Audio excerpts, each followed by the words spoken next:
할렐루야, 좋은 아침입니다. 오늘은 어제에 이어서 이사야서 6장의 말씀을 통해서 긍휼의 하나님을 함께 나누기를 원합니다. 어제 우리가 함께 나눈 것 같이 이사야 선지자는 이미 1장부터 5장까지 기록되어 있는 이스라엘의 추악했던 죄에 관해서 너무나 잘 알고 있는 당사자였습니다. 그래서 그 심판을 돌이켜 달라고 하는 간청까지도 참아 드리지 못하게 되죠. 어떤 정도의 죄를 범하였기에 그런 하나님께서 분노하시는 마음이 있었을까? 대표적인 것이 바로 오늘 화면에 나와져 있는 것처럼 이사야서 1장 4절의 말씀입니다. 슬프다 범죄한 나라여, 허물어진 백성이여, 행악의 종자여, 행위가 부패한 자식이라 말씀하십니다. 그런데 여기에서 가장 중요한 그들의 죄는 바로 오늘 단어 중에 독특한 단어가 하나 등장을 하죠. 만홀히 여겼다라고 하는 것입니다. 즉 만홀이라는 뜻은 하나님을 등한시하고 소홀히 했다라는 것이죠. 하나님의 백성인데, 하나님과 언약을 맺은 백성인데 하나님이 아닌 다른 신과의 관계를 맺고 있는, 그리고 그것에 최선을 다하고 그것에 가치를 두고 있는 이스라엘 백성들의 죄의 모습을 한 단어로 만홀히라고 표현하고 계십니다. 오늘 말씀을 준비하면서 우연하게 보게 된 영상 하나가 참 마음을 아프게 합니다. 자신의 아내와 윤락 여성을 비교하는 말도 안 되는 남편에 대한 영상입니다. 지금 그 남편의 말 하나하나 참 어이가 없습니다. 자신의 아내를 점수로 매기면서 20점, 윤락 여성은 40점, 그가 내뱉는 말 한마디 한마디에 억장이 무너져 내리는 아내의 모습을 보면서 얼마나 마음이 아픈지, 지금 그 아내의 마음이 우리 하나님의 마음이 아닐까라는 생각을 해봅니다. 그것이 계속해서 1장부터 반복되는 하나님의 마음, 슬프다 하는 마음이죠. 이 단어에는 탄식하시는 하나님의 마음이 나타납니다. 히브리어로는 호이라고 하는 단어를 사용하시는데, 이 표현은 너무나 안타까운 것과 함께 동시에 분노의 심정을 표현하는 단어입니다. 그런데 문맥상으로 접근해 보면 정말 독특하신 하나님의 모습이 드러나게 되죠. 이스라엘 백성들을 향해서는 분노하시지 않고 안타까워하시면서 그들을 그렇게 만든 그 죄에 대해서는 엄격하게 분노하고 계시는 하나님의 모습을 그 단어 하나가 이렇게 기록되어서 우리에게 나타내 보여주고 있습니다. 이걸 또 어떻게 설명할 수 있을까 묵상하다 보니까 예전에 경험했던 우리 어머니들의 모습이 아닌가라는 생각을 해봅니다. 청소년 목회를 하다 보면 여러 가지 목회의 모습들을 만나게 되고 경험하게 됩니다. 특별히 한국에 있을 때 정말 그래서는 안 되는데 범죄와 연루되어서 경찰서에 잡혀 있는 아이들을 구제하는 그러한 안타까운 경험들을 한 적이 있습니다. 그런데 이때 미성년일 경우가 많아서 대부분 부모님들이 경찰서로 불려오시죠. 호출을 당합니다. 이때 대부분의 어머니들의 반응은 동일합니다. 원래 우리 아이는 착하다. 그럴 아이가 아니다. 나쁜 친구의 꼬임에 빠져서 이렇게 되었습니다라고 항변을 하십니다. 담당 경찰이 그 자녀가 주범이고 또 주도적인 가해자라고 모든 증거를 제시하면 그때 함께 오신 아버지들은 이렇게 말합니다. 죄송합니다. 어떠한 처벌이라도 달게 받겠습니다. 사실에 순응하고 해결책을 찾으려고 합니다. 하지만 어머니들은 끝까지 이렇게 말씀하시죠. 전혀 예상하지 못하는 반응들로 경찰서에 근무하시는 선생님들에게 말합니다. 다 내 잘못이다. 다 내가 잘못 가르쳐서 그렇다. 내가 대신 처벌을 받을 순 없겠는가 라고 말씀을 하십니다. 오늘 본문의 하나님 마음이 바로 그런 마음이 아닐까라는 생각을 갖습니다. 우리 아이에게는 아무런 잘못이 없습니다. 그 죄 때문에 그렇습니다. 단호하게 그 죄에 대해서는 분노하시지만 그 가운데에서도 하나님 역시 안타까움이라는 단어, 호의를 사용하시면서 이스라엘에게 말씀하시는 그 마음, 그 마음이 잘 드러나 있는 곳이 바로 오늘 우리가 함께한 이사야서 본문 말씀의 1장 18절의 내용입니다. 여호와께서 말씀하시되 우리가 서로 변론하자. 너희 죄가 주홍 같을지라도 눈과 같이 희어질 것이요 진홍같이 붉을지라도 양털같이 희게 되리라. 하나님께서는 끝까지 자기 백성들을 설득시키시고 이해시키려고 하십니다. 그 죄가 문제지 그 이스라엘 백성들 너희들의 문제가 아니야. 정말 안타깝게 말씀하시면서 그들을 그 지경으로 몰아가고 있는 그 죄에 대해서 안타까워하십니다. 그러니 응당 죄인이 먼저 하나님께 용서를 구하며 손을 내밀어야 할 텐데 오히려 하나님께서 죄인들에게 속죄의 손을 내밀어 주고 계시지 않습니까? 정작 죄인들이 용서를 구하고 있지 않는데도 불구하고 하나님께서는 먼저 그것도 일방적으로 화해를 요청하고 계십니다. 이것이 바로 오늘 주제 긍휼의 하나님이라는 사실이죠. 오늘 본문 맨 마지막에 이 긍휼의 하나님이 등장을 하십니다.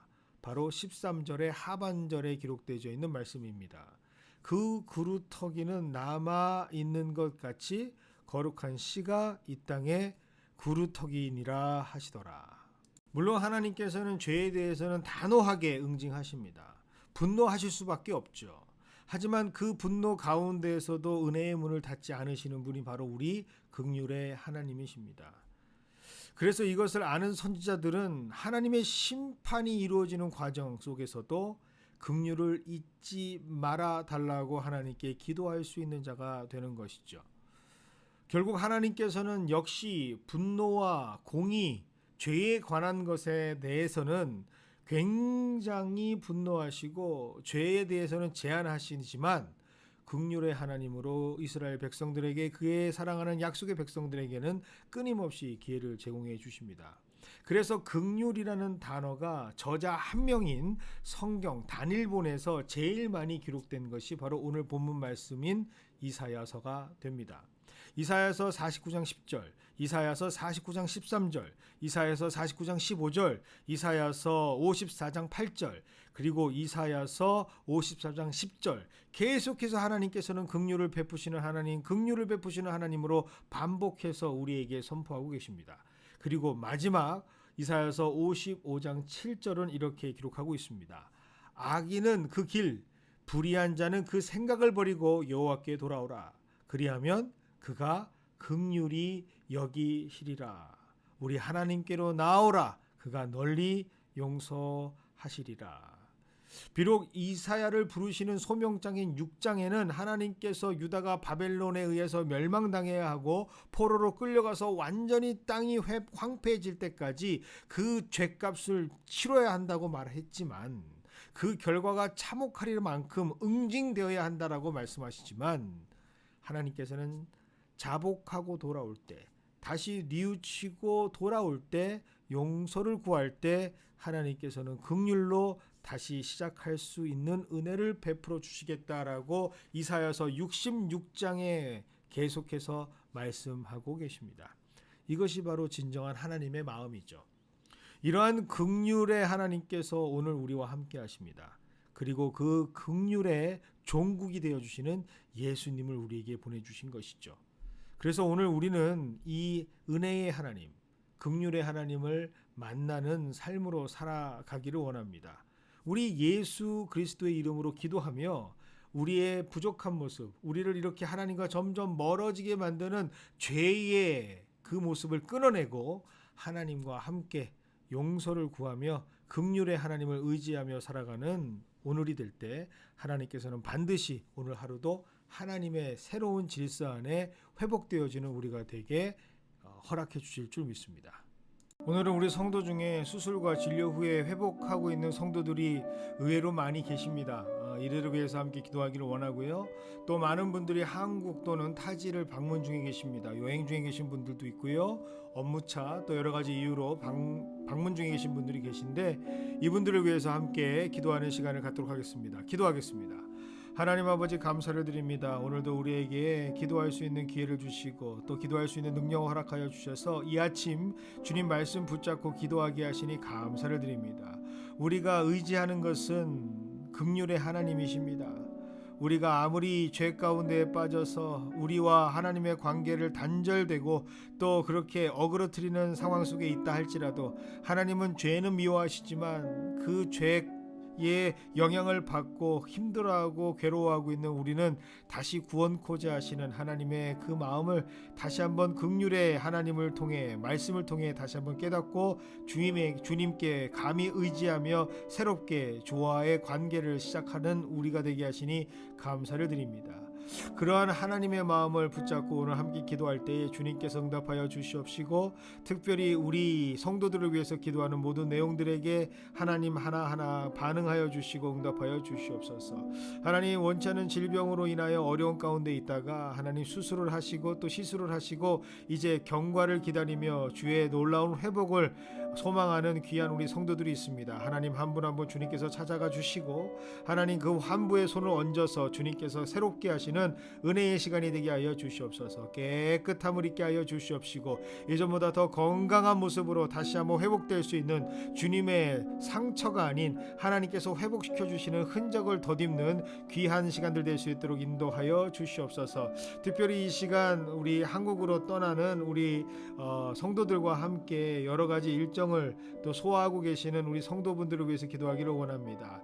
비록 지금 떠나 있지만 하나님 그들의 여정 가운데 하나님께서 늘 함께하여 주시옵시고 연결되어 있는 가족으로 또 가정으로 우리가 한 몸 이루는 가족으로 함께 기도할 때에 그들과 함께 주님께서 지켜주시옵시고 편안한 여행이 되게 하여 주시옵시며 여러 가지 사정 주님께서 잘 알고 계시오니 기도하고 그 일들을 추진해 나갈 때 하나님께서 합력하여 선을 이루는 하나님의 모습을 허락하여 주시옵시고 또 그들에게 구하는 것 그들이 기도하는 모든 것들 하나님께서 함께 해주시는 놀라운 은혜가 넘쳐나게 하여 주시옵소서. 하나님 오늘 이 시간 간구하며 기도하기를 원합니다.